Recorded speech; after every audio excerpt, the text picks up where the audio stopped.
Kolkata NRS হসপিটালের পাশে। যেটি হলো গৃহবধূ ট্রাস্টের রবীন্দ্র উদযাপন করতে চলেছি সারা বাংলা ব্যাপী নাচ গান আবৃত্তির বিভিন্ন একাডেমি থেকে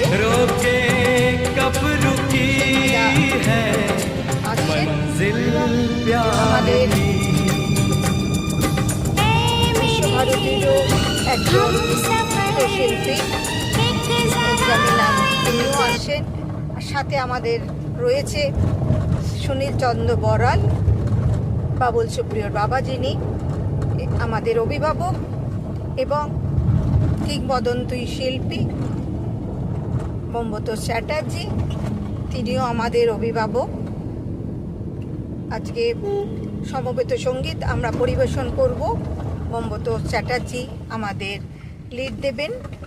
আশা করি আপনারা যারা এখনও নাম দেননি এবং দেবার ইচ্ছা রেখেছেন একটু তাড়াতাড়ি সহযোগিতা করবেন, তাহলে আমাদের কাজগুলো করতে অনেক সুবিধা হয়। আর বেশি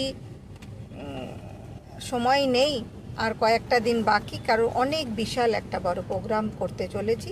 আপনাদের সহযোগিতা একান্ত কাম্য। যাদের কাছে নাম্বার নেই তারা আমার নাম্বারটা নোট করে নিন, 9007206469, 9007206469। যারা চান এখনও আমাদের সাথে যোগাযোগ করতে পারেন এই নাম্বারে, নালে ইনবক্স করুন। আমার হোয়াটসঅ্যাপ নাম্বার যাদের কাছে আছে তারা হোয়াটসঅ্যাপ করুন, আইদার আমাকে মেসেজ করে আপনারা জানাতে পারেন। আপনাদের গ্রুপ এবং একক নৃত্যশিল্পী, বাচিক শিল্পী আমরা প্রত্যেককেই নিচ্ছি এখানে। 200 কণ্ঠে রবীন্দ্র নজরুল আমরা পালন করতে চলেছি 5ই জুলাই মৌলালী যুব কেন্দ্রে। চলুন, সবাই ভালো থাকবেন, সুস্থ থাকবেন।